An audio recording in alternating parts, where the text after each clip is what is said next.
ಎಲ್ಲರಿಗೂ ಕೂಡ ಬೆಳಗಿನ ಶುಭೋದಯಗಳು. ನನ್ನ ಪ್ರೀತಿಯ ಪ್ರಥಮ PUCಯ ವಿದ್ಯಾರ್ಥಿಗಳೇ, this video is purely specially meant for unit test for our first year PUC students. Arts ಆಗಿರ್ಬೋದು, ಕಾಮರ್ಸ್ ಆಗಿರ್ಬೋದು, ಸೈನ್ಸ್ ಆಗಿರ್ಬೋದು, ಎಲ್ಲರಿಗೂ ಕೂಡ ಈ ವಿಡಿಯೋ ಬಹಳ 100% ಇಂಪಾರ್ಟೆಂಟ್ ಆಗಿರುವಂತಹ ವಿಡಿಯೋ ಆಗಿರುತ್ತೆ.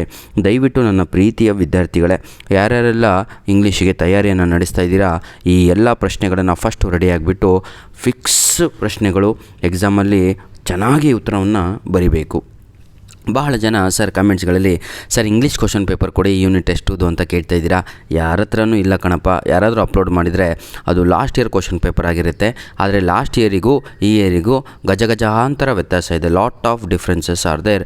ಯಾಕಂದರೆ question paper pattern has already changed ಇಂಗ್ಲೀಷಿಂದು, ಆಯಿತಾ. ಪರ್ಟಿಕ್ಯುಲರ್ ಇಂಗ್ಲೀಷ್ ಬಗ್ಗೆ ಮಾತಾಡ್ತಾ ಇದ್ದೀನಿ, ಯಾಕಂದರೆ this video is for English language. ಬನ್ನಿ sir, without wasting our time let me start this video.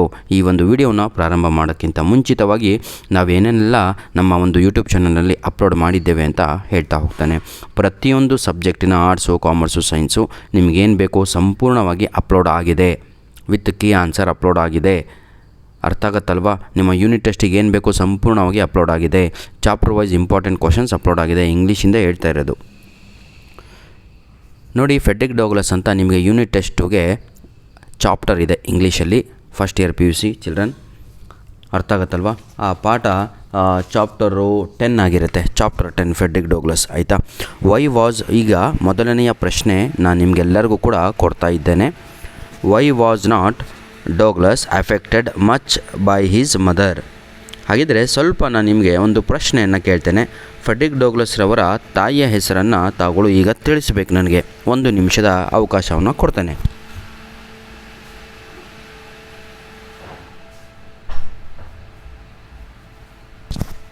ಬಂತ ಸರ್ ಆನ್ಸರ್ ತಲೆಗೆ? ಬರಲಿಲ್ಲ ಅಂದರೆ ಈಗ ಬೇಜಾರಾಗೋ ಅವಶ್ಯಕತೆ ಇಲ್ಲ. 10 ನಿಮಿಷ ಸಾಕು ಈ ಆನ್ಸರ್ ಕಲೀಲಿಕ್ಕೆ. ಅರ್ಥ ಆಗುತ್ತಾ ನಾನು ಹೇಳುತ್ತಿರುವಂಥದ್ದು? ಈ ವಿಡಿಯೋ ಮಿಸ್ ಮಾಡ್ಕೋಬೇಡಿ. 20 ನಿಮಿಷ ಸ್ಪೆಂಡ್ ಮಾಡಿರ್ಬೋದು, ಆದರೆ ಎಕ್ಸಾಮಲ್ಲಿ ಖುಷಿಯಾಗಿ ಔಟ್ ಆಫ್ ಅಂಕಗಳನ್ನು ತೆಗೆದು ಹೊರಗಡೆ ಬರ್ತೀರಾ. ಬಹಳ ಜನ ಈ ಒಂದು ಪ್ರಶ್ನೆ ಕೊಟ್ಟಾಗ ಏನೂ ಆನ್ಸರೇ ಬರಿತಾ ಇಲ್ಲ. ನನ್ನ ಉತ್ತರವನ್ನು ಕೇಳಿ ಈಗ. Why was not Frederick Douglass affected much by his mother ಅಂದರೂ ಒಂದೇ. ಅರ್ಥ ಆಗುತ್ತಾ? Qualities of the Frederick Douglass mother ಅಂದರೂ ಒಂದೇ. How she suffered as a slave in the fields of mister Stewart ಅಂದರೂ ಕೂಡ ಒಂದೇ, ಆಯಿತಾ. ರೈಟ್ ಅಥವಾ discuss the affection of Frederick Douglass mother towards Frederick Douglass ಅಂತ ಬರೆದರೂ ಕೂಡ ಅದೇ ಪ್ರಶ್ನೆಗೆ ಏನೇ ಪ್ರಶ್ನೆ ಕೇಳಿದರೂ ಅವನ ತಾಯಿಯ ಬಗ್ಗೆ ಅದಕ್ಕೆ ಇದೇ ಉತ್ತರವನ್ನು ಬರೀಬೇಕು. ಗೈಡ್ ಇದ್ದವರು ಗೈಡಲ್ಲಿ ಆರಾಮಾಗಿ ಬರೆದು ಬಿಡ್ತೀರಾ. ಗೈಡು ಬಹಳ ಬಡವರಿರೋರು ಪೇಜ್ ನಂಬರು 90 ತಗೊಂಡು ಟೆಕ್ಸ್ಟ್ ಬುಕ್ಕಲ್ಲಿ ಅದರಲ್ಲಿ 3rd ಪ್ಯಾರಾಗ್ರಾಫ್ ಇದೆ ನೋಡಿ. I never saw my mother ಅಂತ ಇದೆ. ಆ ಐ ಜಾಗದಲ್ಲಿ ದಯವಿಟ್ಟು ತಾವುಗಳು ಏನು ಮಾಡಬೇಕು ಅಂತ ಹೇಳಿದರೆ ಫೆಡ್ರಿಕ್ ಡೌಗ್ಲಾಸ್ ಅಂತ ಬರೆದ್ರೆ ಮುಗೀತು. ಸಂಪೂರ್ಣವಾಗಿ ಅದೇ ಆನ್ಸರ್ ಅದಕ್ಕೆ ಆಗಿರುತ್ತೆ. ಹೋಪ್ ಈ ಒಂದು ಪ್ರಶ್ನೆ ನಿಮಗೆ 2 ಮಾರ್ಕ್ಸಿಗೆ ಬರುತ್ತೆ ಅಥವಾ 3 ಮಾರ್ಕ್ಸಿಗೆ ಬರುತ್ತೆ, 4 ಮಾರ್ಕ್ಸಿಗೆ ಬರಲ್ಲ. ಅರ್ಥ ಆಗುತ್ತೇನ್ರಿ ಎಲ್ಲರಿಗೂ? ಧನ್ಯವಾದಗಳು. ಸರ್ ಇದಕ್ಕೆ ಸ್ವಲ್ಪ ಎಕ್ಸ್ಪ್ಲನೇಷನ್ ಮಾಡಬೇಕಿತ್ತು ನಿಮಗೆ ಅಂತ ಅನಿಸಿದರೆ ಇದೇ ವಿಡಿಯೋದ ಡಿಸ್ಕ್ರಿಪ್ಷನ್ ಬಾಕ್ಸಲ್ಲಿ ವಿತ್ ಎಕ್ಸ್ಪ್ಲನೇಷನ್ನು ಹಾಗೂ PDF ಕಾಪಿ ಕೂಡ ಆನ್ಸರ್ಗೆ ಲಿಂಕನ್ನು ಕೊಟ್ಟಿರ್ತೇನೆ, ಅಲ್ಲಿಂದ. ಯಾಕಂದರೆ ಈಗಾಗಲೇ ನಾವು ಪ್ರತಿಯೊಂದು ಪ್ರಶ್ನೆಯ ಮೇಲೆ ಉತ್ತರಗಳನ್ನು ಅಪ್ಲೋಡನ್ನು ಮಾಡಿಕೊಟ್ಟಿದ್ದೇವೆ. ಸೆಕೆಂಡ್ ಕ್ವಶನ್ ಇದೇ ಪಾಠದಿಂದ ಫೆಡ್ರಿಕ್ ಡೌಗ್ಲಾಸು. ನನ್ನ ಪ್ರಕಾರ ಈ ಒಂದು 1ನೆಯ ಪ್ರಶ್ನೆಗೆ ವೇಟೇಜು 95% ವೇಟೇಜನ್ನು ಕೊಡ್ತಾ ಇದ್ದೇನೆ. ಎಕ್ಸಾಮಿಗೆ ಬರುವ ಸಾಧ್ಯತೆ 95% ಇದೆ.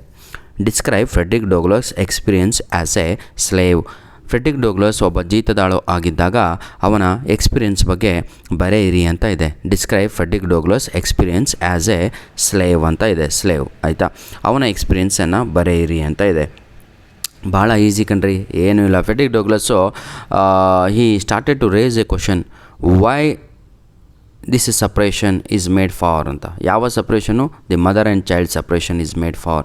ಯಾರಿಗೋಸ್ಕರ ಈ ಸಪ್ರೇಷನನ್ನು ಮಾಡ್ತಾಯಿದ್ದಾರೆ ಇರು ಅಂತ? Because the infant should survive with his own mother ಅಂತ. ಇನ್ಫ್ಯಾಂಟ್, ಚಿಕ್ಕ ಮಗು ತನ್ನ ತಾಯಿ ಜೊತೆ ಬದುಕಬೇಕು ಹೊರತು ಬೇರೆಯವ್ರ ಜೊತೆ ಅಲ್ಲ ಅಂತ. ಈ ರೀತಿಯಾಗಿ ಇದಕ್ಕೂ ಕೂಡ ಆನ್ಸರು ಸಂಪೂರ್ಣವಾದ ಪಾಠ ಆಗಿರುತ್ತೆ. ಯಾರು ನೀಟಾಗಿ ಕೂತ್ಕೊಂಡು ಪಾಠ ಕೇಳಿರ್ತೀರೋ ಅವರಿಗೆ ಆಗಿರುತ್ತೆ. ಯಾರು ಪಾಠ ಕೇಳಿಲ್ವೋ ದಯವಿಟ್ಟು ಇದೇ ವಿಡಿಯೋದ ಡಿಸ್ಕ್ರಿಪ್ಷನ್ ಬಾಕ್ಸಲ್ಲಿ ಈ ಪ್ರಶ್ನೆಗೆ ಉತ್ತರದ ಲಿಂಕನ್ನು ಕೊಟ್ಟಿರ್ತೇನೆ 1 2 ಅಂತ ಹಾಕಿಬಿಟ್ಟು ಅದನ್ನು ಯುಟಿಲೈಸ್ ಮಾಡಿಕೊಳ್ಳಿ. ನಂತರದಲ್ಲಿ ಪ್ರೀತಿಯ ವಿದ್ಯಾರ್ಥಿಗಳೇ ಇನ್ನೊಂದು ಪ್ರಶ್ನೆ ಇದೆ. ಇದು ನನ್ನ ಪ್ರಕಾರ ಒಂದು 90% ಬರುವ ಸಾಧ್ಯತೆ ಇರುತ್ತೆ. Question number 2. Question number 3, what are the hardships faced by slave children suffer at the hands of the slave holder as narrated by Frederick Douglass ಅಂತ ಇದೆ. ಏನು ಇದರ ಅರ್ಥ? ವಾಟ್ ಆರ್ ದಿ ಹಾರ್ಡ್ಶಿಪ್ ಅಂತ ಹೇಳಿದರೆ ಡಿಫಿಕಲ್ಟೀಸ್ ಅಂತ. ಫೇಸ್ಡ್ ಬೈ ಸ್ಲೇವ್ಸ್ ಜೀತದಾಳುಗಳಿಂದ ಚಿಲ್ಡ್ರನ್ ಅವರ ಮಕ್ಕಳಿಗೆ ಕೊಟ್ಟಂತಹ ಕಷ್ಟಗಳ ಬಗ್ಗೆ ಬರೀರಿ. ಯಾರ ಕೈಯಲ್ಲಿ?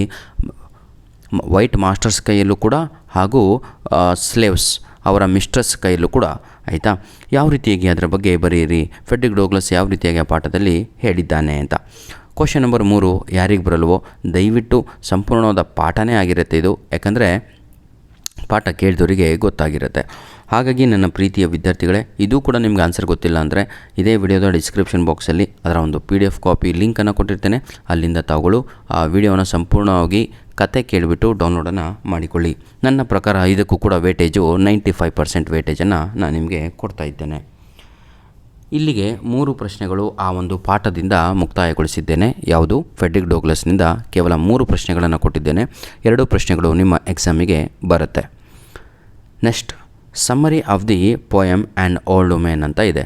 Summary of the poem and old women. ಹಾಗಿದ್ದರೆ ಇದು ಯಾವ ಪದ್ಯ ಅಂತ ಕೇಳೋದಾದರೆ ಆ್ಯನ್ ಓಲ್ಡ್ ವುಮೆನ್ ಅಂತ ಒಂದು ನಿಮಗೆ ಸುಂದರವಾದ ಒಂದು ಪದ್ಯ ಇದೆ. ಯಾಕಂದರೆ ಇದು ನಿಮಗೆ ಯೂನಿಟ್ ಟೆಸ್ಟುಗೆ ಈಗ ಇರುವಂಥದ್ದಾಗಿರುತ್ತೆ. ಏನೇ ಪ್ರಶ್ನೆ ಕೇಳಿ ನನ್ನ ಪ್ರೀತಿಯ ವಿದ್ಯಾರ್ಥಿಗಳೇ ಅದಕ್ಕೆ ಇದೇ ಉತ್ತರ ಆಗಿರುತ್ತೆ. ಯಾಕಂದರೆ ಇದರಲ್ಲಿ ಕ್ಯಾರೆಕ್ಟರ್ಸ್ ಇರಲ್ಲ, ಹೌದಲ್ವ? ಒಂದೇ ಒಂದು ಕ್ಯಾರೆಕ್ಟರು, ಅದೇ ಒಂದು ಅಜ್ಜಿ ಆಗಿರುತ್ತೆ. ಹಾಗಾಗಿ ತಾವುಗಳು ಇದರ ಒಂದು ಸಮ್ಮರಿಯನ್ನು ಕಲಿತ್ರೆ ಆರಾಮಾಗಿ ತಾವುಗಳು 3 ಅಂಕಗಳು ಅಥವಾ 4 ಅಂಕಗಳನ್ನು ಪಡೆದುಕೊಳ್ಳಬಹುದಾಗಿದೆ. ಇದು ಕೂಡ ನಿಮಗೆ ಗೊತ್ತಿಲ್ಲ ಆನ್ಸರ್ ಅಂದರೆ ಇದರ ಲಿಂಕನ್ನು ಕೊಟ್ಟಿರ್ತೇನೆ, ಕ್ಲಿಕ್ ಮಾಡಿಕೊಂಡು ಯುಟಿಲೈಸ್ ಮಾಡಿಕೊಳ್ಳಿ. Summary of the poem the farmers wife ಅಂತ ಇದೆ. ಇದು ಬಹಳ ಈಸಿಯಾಗಿರುವಂಥದ್ದು. ಇದು ಕ್ವಶನ್ ಏನೇ ಕೇಳಿ ಏನಂತ ಕ್ವಶನ್ ಕೇಳ್ತಾರೆ ಗೊತ್ತಾ? Describe the plight of the farmers wife in the poem the farmer ಅಂತ ಕೇಳ್ತಾರೆ. ಅವಳ ದುರವಸ್ಥೆಯ ಬಗ್ಗೆ, ಅವಳ ಏನು ಅಳಲಿನ ಬಗ್ಗೆ, ಅಥವಾ ಅವಳ ಒಂದು ಫ್ರಸ್ಟ್ರೇಷನ್ ಬಗ್ಗೆ. She was in her own frustration, ಹೌದಲ್ವಾ? She was very disappointed because of wrong decision of her husband. Her agony, her frustration, ಇದೆಲ್ಲದ್ರ ಬಗ್ಗೆ ಬರೀರಿ ಅಂತ ಕೇಳ್ತಾರೆ. ಅದಕ್ಕೂ ಕೂಡ ಸಮ್ಮರಿಯನ್ನು ಬರೆದು ಬರಬೇಕು. ಇಲ್ಲಿಗೆ 3 ಪಾಠಗಳು ಕಂಪ್ಲೀಟ್ ಆಯಿತು. ಆಯಿತಾ?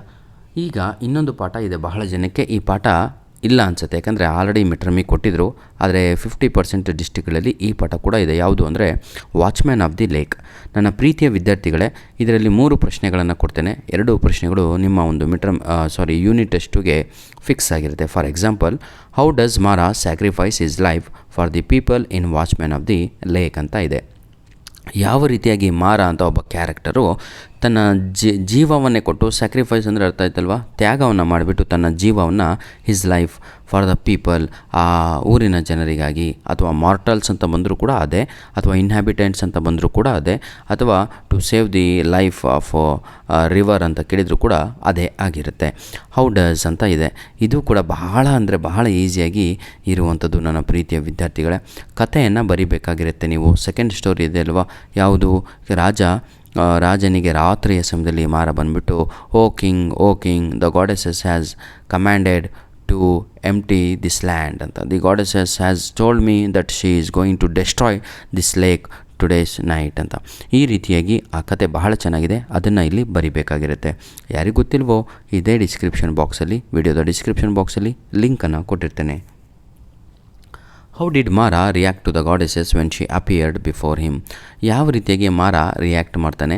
ತನ್ನ ಒಂದು ಬುದ್ಧಿಯನ್ನು ಉಪಯೋಗಿಸ್ಬಿಟ್ಟು ಅವಳಿಂದ, ಅರ್ಥ ಆಯ್ತಲ್ವ, ಅವನ ಎದುರಿಗೆ ಬಂದಾಗ ಅದಕ್ಕೆ ಪ್ರತಿ ಉತ್ತರವನ್ನು ನೀಡ್ತಾನೆ ಅಂತ. ಈ ಕ್ವಶನ್ ನಂಬರ್ 6ಕ್ಕೆ ನನ್ನ ಒಂದು ವೇಟೇಜು, ಯಾಕಂದರೆ ಎಷ್ಟು ನೋಡಿ ಸರ್, ಇದಕ್ಕೆ ವೇಟೇಜನ್ನು ಕೊಡಲಿಲ್ಲ ಅಲ್ವಾ. 4ನೆಯ ಪ್ರಶ್ನೆ ಆ್ಯನ್ ಓಲ್ಡ್ ವುಮೆನ್ಗೆ 100% ಫಿಕ್ಸ್ ಕ್ವಶನ್ನು. 5ನೆಯ ಪ್ರಶ್ನೆ ಫಾರ್ಮರ್ಸ್ ವೈಫ್ 100% ಅಂದರೆ ಕ್ವಶನ್ ಪೇಪರಲ್ಲಿ ಇದ್ದೇ ಇರುತ್ತೆ ಅಂತ. 6ನೆಯ ಪ್ರಶ್ನೆ ಮಾರದು ಸ್ಯಾಕ್ರಿಫೈಸು, ಇದು ಕೂಡ 99% ಫಿಕ್ಸ್ ಕ್ವಶನ್ ಆಗಿರುತ್ತೆ ನಿಮ್ಮ ಒಂದು ಪ್ರಶ್ನೆ ಪತ್ರಿಕೆಯಲ್ಲಿ.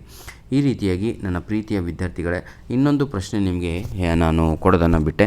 ಯಾವುದು ಅಂತ ಹೇಳಿದರೆ, ನಮ್ಮ ಒಂದು ಯಾವುದು ಪಾಠ ಅದು ಫೆಡ್ರಿಕ್ ಡೋಗ್ಲಾಸ್ ಚಾಪ್ಟರು ಅಲ್ಲಿಂದ ನಾನು ನಿಮಗೆ ಒಂದು ಇಂಪಾರ್ಟೆಂಟ್ ಕ್ವಶನ್ಸ್ ಯಾವುದು ಅಂದರೆ right a note on mister plumber. ನೆನ್ಪಿಟ್ಕೊಳ್ಳಿ, ಮಿಸ್ಟರ್ ಪ್ಲಮ್ಮರ್ ಬಗ್ಗೆ ಬರೆಯಿರಿ ಅಂತ. ಮಿಸ್ಟರ್ ಪ್ಲಮ್ಮರು ಅಂತ ಹೇಳಿದರೆ ಒಬ್ಬ ಕ್ರೂರಿಯಾದಂತಹ ಒಬ್ಬ ಸ್ಲೇವ್ ಆಗಿರ್ತಾನೆ. ಸ್ಲೇವ್ಗಳಿಗೆ ಹೊಡಿತಾ ಇರ್ತಾನೆ, ಯಾಕಂದರೆ ಅವನಿಗೆ ಇನ್ಚಾರ್ಜ್ ಕೊಟ್ಟಿರ್ತಾರೆ, ತಮ್ಮ ನೋಡ್ಕೋ ಇವರಿಗೆಲ್ಲ ಅಂತ. ಅದು ಬಹಳ ಇಂಪಾರ್ಟೆಂಟ್ ಪ್ರಶ್ನೆ ಆಗಿರುತ್ತೆ. ಅದಕ್ಕೆ ಉತ್ತರ ಬೇಕು ಅಂತ ಹೇಳಿದರೆ ಹೂ ವಾಸ್ ಮಿಸ್ಟರ್ ಪ್ಲಮ್ಮರ್ ಅಂತ ನಿಮಗೆ ಎಕ್ಸಾಮಲ್ಲಿ ಕೇಳಿದರೆ ಪೇಜ್ ನಂಬರು 92 ಪೇಜಲ್ಲಿ ನಿಮಗೆ ಆನ್ಸರ್ ಸಿಗುತ್ತೆ. ಧನ್ಯವಾದಗಳು ಪ್ರೀತಿಯ ವಿದ್ಯಾರ್ಥಿಗಳೇ. ಇಲ್ಲಿ ನಾನು ಇನ್ನೊಂದು ಪ್ರಶ್ನೆ ಬಿಟ್ಟೆ, ಯಾವುದು ಅಂದರೆ ವಾಚ್ಮ್ಯಾನ್ ಆಫ್ ದಿ ಲೇಕಲ್ಲಿ write a note on sacred place ಅಂತ. ಆ ಸ್ಯಾಕ್ರೆಡ್ ಪ್ಲೇಸಿನ ಬಗ್ಗೆ ಒಂದು ಚಿತ್ರಣವನ್ನು ಕೊಡಿ. ಮಾರ ಹೇಳಿದಂಥ ಕಥೆಯನ್ನು ಬರೀರಿ. What was the story narrated by ಮಾರ ರಿಗಾರ್ಡಿಂಗ್ ಸ್ಯಾಕ್ರೆಡ್ ಪ್ಲೇಸ್ ಅಂತ ಇದೆ ಅಲ್ವಾ, ಆ ಕಥೆಯನ್ನು ಕೂಡ ಬಹಳ ಇಂಪಾರ್ಟೆಂಟ್ ಆಗಿರುವಂಥ ಸ್ಟೋರಿ ಆಗಿರುತ್ತೆ. ವಿಡಿಯೋ ಸಂಪೂರ್ಣವಾಗಿ ನೋಡಿದವರಿಗೆ ಮಾತ್ರ, ಮ್ಯೂಟ್ ಮಾಡ್ಕೊಂಡವ್ರಿಗೆ ಏನು ಮಾಡಲಿಕ್ಕಾಗಲ್ಲ. ನಾನು ಹೇಳಿದ್ನಲ್ವ 10 ನಿಮಿಷ ನನಗೆ ಕೊಟ್ಟರೆ ಇಲ್ಲಿ, ಆದರೆ ಎಕ್ಸಾಮಲ್ಲಿ ನಿಮಗೆ 40 ಅಂಕಗಳು ಬರುವ ಸಾಧ್ಯತೆ 100% ಇರುತ್ತೆ ಸರ್. ದಯವಿಟ್ಟು ಒಂದೇ ಒಂದು request, please write and practice. ಬರೆದು ಕಲಿತ್ರೆ ಜೀವನದಲ್ಲಿ ಉದ್ಧಾರ ಆಗ್ತೀರಾ. ಬರೀ ವಿಡಿಯೋ ನೋಡೋದ್ರಿಂದ, ಬರೀ ಪ್ರಶ್ನೆಗಳು ಇಟ್ಕೊಂಡು ಇವೇ ಇಂಪಾರ್ಟೆಂಟು ಅನ್ನೋದ್ರಿಂದ ಎಕ್ಸಾಮಲ್ಲಿ ಅಂಕಗಳು ಬರೋಲ್ಲ. So you will find difficult on exam day. So I request you everyone, please write and learn. ಧನ್ಯವಾದಗಳು.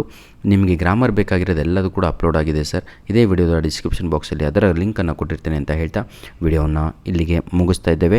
ಧನ್ಯವಾದಗಳು. All the best for your unit test two exam ಆದ ನಂತರ ದಯವಿಟ್ಟು ನಿಮ್ಮ ಪ್ರಶ್ನೆ ಪತ್ರಿಕೆಯನ್ನು ನಮ್ಮ ಮೇಲ್ ಐ ಡಿ ಇದೇ ಆಗಿರುತ್ತೆ, ALLINONE1PDF99@gmail.com ಅನ್ನುವಂಥದ್ದು ನಮ್ಮ ಮೇಲ್ ಐ ಡಿ. ಧನ್ಯವಾದಗಳು ಪ್ರೀತಿಯ ವಿದ್ಯಾರ್ಥಿಗಳೇ.